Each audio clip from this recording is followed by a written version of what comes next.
Hola, ¿cómo estás? Espero que estés súper bien. This is Tamara Marie, host of the Learn Spanish con Salsa podcast. Now, before we jump into this episode, I wanted to let you know about a special opportunity that you're definitely going to want to take advantage of, especially if your goal is to become fluent in Spanish. For a limited time only, my team is opening the doors to listeners of the podcast to take advantage of a free language coaching session. Now, in this session, it's not just we're teaching you about verbs or grammar, but we're really going to do a deep dive into what are your goals for learning Spanish, assess where you are on your journey to fluency at the moment, and help you map out a 90-day plan for how you can get to fluency. So we are going to help you take your Spanish to the next level, whether you're afraid of speaking Spanish or you just get a little bit nervous when you're talking to native speakers, or maybe you've got some of the basics down, but you really know that you struggle with getting your Spanish to flow and your listening skills aren't up to par. Whatever it is, even if it is a specific grammar issue, we will help you map out how to tackle that. And normally these sessions do cost, so we are offering a few slots for free. There are limited spaces available and they'll only be open up through the end of the month. So make sure you sign up. Go to SpanishConSalsa.com/coach. That's SpanishConSalsa.com/coach to book your free language coaching session where we will help you map out a 90-day plan to get to Spanish fluency. Okay, let's get started with the episode.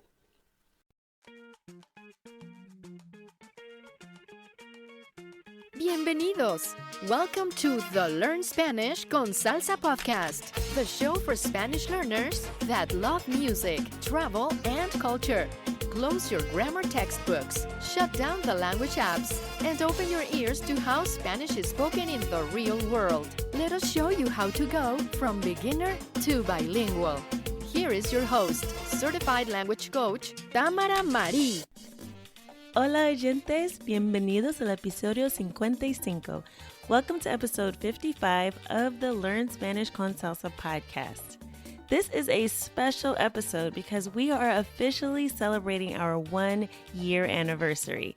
The Learn Spanish con Salsa podcast launched a year ago tomorrow on January 15, 2019. Whether this is your first time listening to the podcast or if you just stumbled upon the show and haven't even subscribed yet, I want to sincerely thank you for being a listener. I've really enjoyed hosting the show over the past year, and I look forward to bringing you even more value in 2020 to help you become fluent in Spanish. You can expect to hear even more interviews, more episodes where I break down song lyrics and show you how you can use the Spanish you learn through music in day-to-day conversation, and even more ways you can immerse yourself in Latino culture, from dance to travel and much, much more. To start off the anniversary show, I want to give a quick shout out to a few listeners who have left us a review. The first person I want to thank and also read their review is Deborah. And Deborah just said, I'd like to say thank you so much for the podcast. In just a few short weeks, I've improved my listening and speaking skills tremendously with your help. I'm so glad to hear that, Deborah. I'm glad that you're finding the podcast useful, and I hope you will continue to listen and keep us updated on your progress. Also, I want to mention, if you're not a member of our Facebook group, if you want to connect with me or with other listeners like Deborah and other Spanish learners, just search for the Learn Spanish con Salsa podcast community on Facebook and put a request in to join the group, and you can connect there. And also, if you have any questions at all, you can also get them answered in our Facebook community. Next, we have a review from Joanna, and Joanna said, I really like this podcast as I'm an intermediate Spanish learner and always looking for ways to improve my Spanish. The focus on Latin American cultures and travel is unique and really engaging. I would love to hear more episodes with breaking down song lyrics like the Despacito episode and even more Spanish spoken in future episodes. Muchas gracias. Gracias a ti, Joanna, for listening to the podcast, and we will be doing some more episodes where we break down song lyrics in the future. And lastly, I wanted to read a review from Jay Wires, and she says, the podcast combines my 3 favorite topics: I am beyond excited to have found a single podcast that combines the 3 skills I'm learning and loving right now: salsa dancing, coaching, and Spanish. Plus, podcasts are my ultimate favorite way to learn about so many things. Mine too, I also like to listen to audiobooks, so I absolutely love podcasts. That's why I love doing a podcast. I love listening to podcasts as well. She goes on to say, or he, sorry, I don't know, it just says Jay Wires, I don't know the first name. It says, I've only listened to the first 2 episodes and I'm loving it so far. Thank you for not starting out with how to say, hi, how are you, like every other podcast out there. Yeah, that is so frustrating. I hate that. Hola, ¿cómo está usted? Right? Like nobody ever says that in the real world. Anyway, and they go on to say, I'm so happy to have learned about gerunds and me and te in the first episode. I've noticed that many times Spanish has a single word for what would be 2 words in English, and this lesson was a prime example of this. Thank you, and please keep podcasting. I would love to listen to an episode on Cuban Spanish, which I hear can be more difficult to understand because they drop consonants at the end of words. Well, thank you so much for your review, Jay Wires, and I'm glad that you found some value even in just the first 2 episodes. We did do a few episodes on Cuban Spanish, so if you go into your podcast feed and search for our episodes on Cuban Spanish, and you can also look on our website at learnspanishconsalsa.com, and you will find we did 2 episodes, one on traveling to Cuba with Devin and Tracy from Conocer Cuba, and we also did an episode on Cuban Spanish and the Cuban dialect. Okay, so that's it for the reviews. And again, if you haven't already, please make sure you click on the link in the episode description and leave a rating. We really do appreciate each and every review we get. It helps other people find the show, and it also lets us know what you want to hear more of. So again, thank you all for your reviews and for listening. And if you haven't already, make sure you go into iTunes and leave a rating and review for our first anniversary show. All right. Now, to celebrate our 1-year anniversary, I wanted to share something that would make you laugh or at least put a little smile on your face. And I thought no better way to do this than to share the 7 funniest stories of the year. So throughout the first year of the podcast, we've had so many interesting interviews and conversations. And one of the questions I like to ask guests is to share a story about a mistake they made while speaking Spanish. The reason why is I think it really helps to hear that everyone makes mistakes when speaking a foreign language. And it's better to laugh and learn from it than to get discouraged and feel like you failed in some way. So in this episode, we're going to do a recap of some of our funniest moments on the show from this year. And I'm going to let you hear the funniest, most embarrassing stories from the podcast in 2019. Now, the first story I'll share is from our episode with Hongyu Chen. He's the founder of Speechling, which is a really great app if you're working on your Spanish pronunciation. He tells us how he chronically mispronounced several words and no one ever told him he was making a mistake. One of my most embarrassing stories in Spanish was mispronouncing names for years before I got it right. But one of my best friends growing up, he was Indian. His last name was Jose, pronounced Joes. And growing up in school, I pronounced every single person named Jose Joes. And nobody corrected me. Nobody corrected me. I pronounced Jesus as Jesus and Juan as Juan. And you'd be surprised at how nice people are, as you mentioned, Tamara, and how hesitant they are to give you feedback on some blatant things even. So it just goes to show how diligent you need to be in terms of specifically asking for feedback. This next story is a listener story that was submitted to us by Brianna. I think you'll find it funny. So the most embarrassing moment I've had while speaking Spanish actually happened today during a language exchange. Instead of saying tuve miedo, I said tuve mierda. Now, in case you're wondering, tuve miedo means I was scared. So the word miedo means fear, but mierda, perdón, is a curse word in Spanish for human feces. So I'm sure that's a mistake Brianna will never make again. Now here's a story from Devin and Tracy Benson from Conocer Cuba. They share a story about a trip to Cuba where they misunderstood an important word and later they had an unexpected visitor show up in their room. It happened our very first trip, and we were in Yaguajay, which is a really small town in north central Cuba. And we were staying at a friend's, my advisor had friends there. So my advisor sent us there, and we're staying at a friend of my advisor's house. So of course we're trying to be extra respectful, and I'm trying to, demonstrate that I know things, and I don't know, I'm just trying to make a good impression. And so one of the things is that our host family she says to us, she's like, oh, just be careful tonight because they're ranas. Right? R-A-N-A-S, ranas. And I was like, oh, they're ranas. Okay. And so Tracy's like, Devin, what did she say? And I said, don't worry, Tracy. She said that there were rats.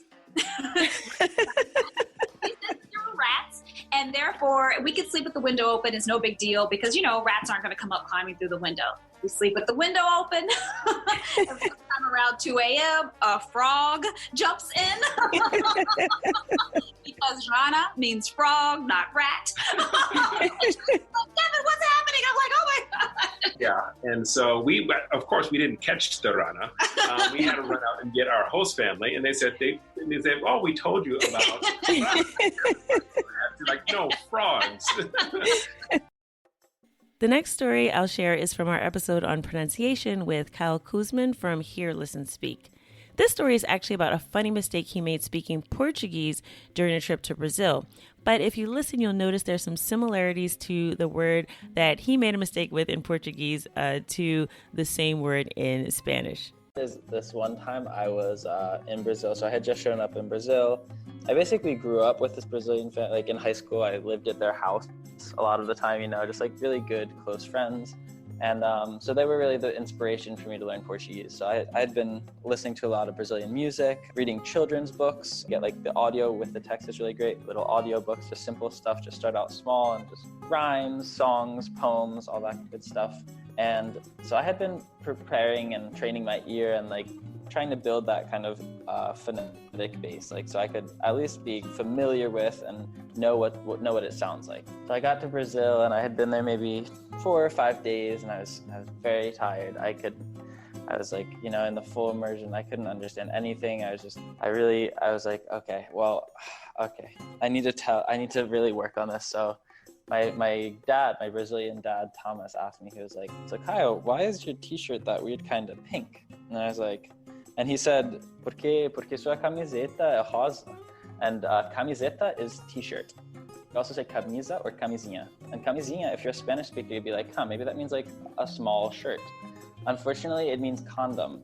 So literally like a little cute shirt is the same as condom. But listen to the difference between these two words, camiseta, camisinha. It's very small. It's like a 2-letter difference. So of course, me in my exhausted state, having just arrived in Brazil, I was like, minha camisinha, and I told this whole story. I struggled through for probably like 5 minutes long. I was like, so it was in Germany. I was with my host families, and it used to be white, but then my German host dad washed my white condom with a new red condom, and it turned into a pink condom, and he just like looked at me with this strange expression, just like cocking his head, and he didn't say a word. He didn't stop me. He just let me tell this story, repeating the wrong word again and again. And at the end, I was like, oh, that was the wrong word, wasn't it? He laughs. He goes, yep, yes, it was. So I will never forget that, and I will never again mix up those 2 words. So if you notice, camisa in Spanish and camisa in Portuguese are very, very similar, and camiseta for t-shirt. So that's one that I'm sure Kyle will never, ever forget. But also, if you are expanding to other languages and learning Portuguese, there's a lot of Spanish words that will help you out if you plan to learn that language as well. Now, this next story is from one of our Spanish con Salsa coaches, Kesia, who tells us about an embarrassing moment she had when she was traveling with a friend to Mexico. Now, this story proves that even native Spanish speakers can make mistakes, so you definitely shouldn't feel bad about the mistakes that you make. Now, Kesia is from Dominican Republic, and she was visiting Mexico, and she learned very quickly that there's a word that she used that means one thing in Dominican Republic, but has a very different meaning in Mexico. It's the word chin. Chin. Okay, what does that mean? It means a little bit. Un poco will be proper Spanish, like un poco or un poquito. You have to be careful because I have heard that this word is a cursing word in Mexico. Oh, okay. All right. But That's important to know. Yes, I had an experience with it. But yes, Dominicanos. Oh, no. You can't leave us hanging. You have to tell us about your experience. You know I was going to ask that. What was your experience with this word? I want to hear this. Oh, no, it's so embarrassing. So I was in Mexico and I was at a place where they have like many different sweets, like typical sweets from Mexico. And I was trying everything, but it was already too much. So the guy is coming with a big piece for me to try it. And I say, no, un chin, solo un chin. And he looked at me and he got so mad and he's like, you leave my store. You don't need to come with those words here. If you don't want it, you don't. Oh, no. Like, oh, what happened? So the friend from Mexico that was with me, she's like, oh, let's go. I'm like, what did I say? And she didn't want it to explain to me. I was like, you need to tell me. I will keep saying it. I didn't know. You used the word chin. I was like, it means a little, un poquito, you know? She's like, no, you don't use that word here. It was so embarrassing.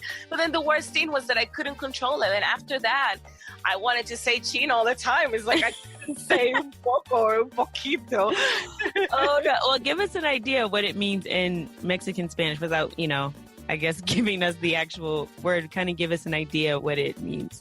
It's like the act of having sex. So that's when you definitely don't want to say if you are in Mexico. Thank you, Kezia, for sharing that story with us. Next, I want to share a story from our guest, Maribel Quesada Smith, and she talked to us about intercultural communication and relationships between cultures.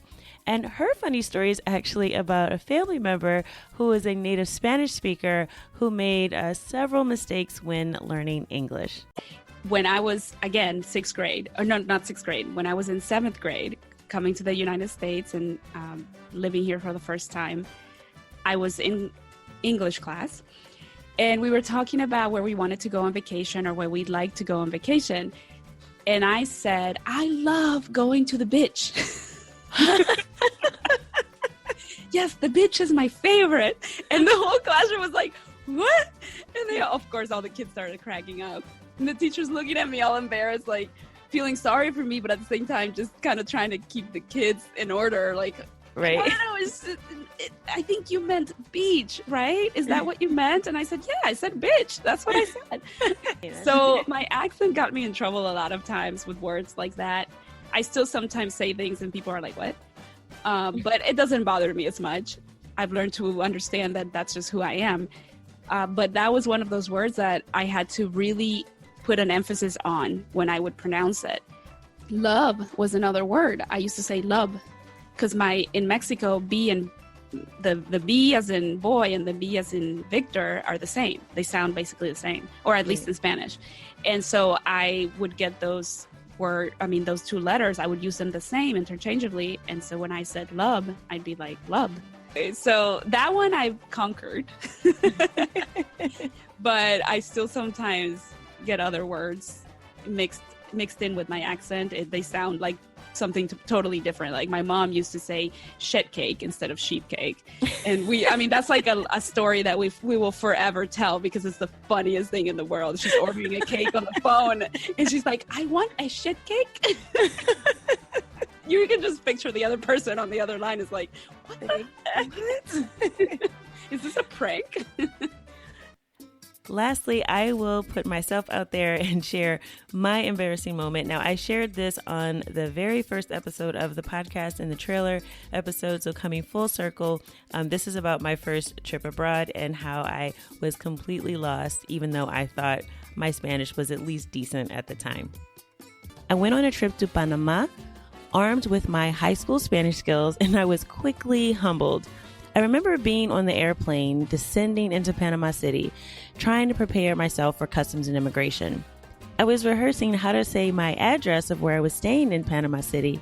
I figured all I needed to recognize was the word dirección, which means address, and then I just had to tell them where I was staying. So I get into the airport, I'm in line, and I hear the word siguiente, which means next. So it was my turn. and I didn't understand a word that this man said to me. I just looked at him with a blank stare. I handed him a piece of paper where I had written my address, and somehow I was allowed into the country. At that point, I knew I was in trouble. I hope this episode inspires you to keep speaking Spanish and get out there and make as many mistakes as you can without feeling embarrassed or taking yourself too seriously. Language learning is a process, and the more you're confident and able to go out and actually speak the language in the real world with real people, the more and more you will improve and get better and notice that your Spanish is approaching fluency, right? And that is our goal. So I hope you enjoyed this episode. Again, it's just a little bit of fun today. We will get back next week with one of our regular episodes where I will be breaking down a song and going over the lyrics with you as well. As I mentioned, I also have some other questions that have come in, so I will be doing some other Q&A episodes as well. So with that, I want to say gracias otra vez. Thank you all so much for listening to the podcast, for us making it to 1 full year, and I look forward to more and more to come in the year ahead. So I hope something you heard today has inspired you to take one step closer from a Spanish beginner to confident bilingual. Hasta la próxima.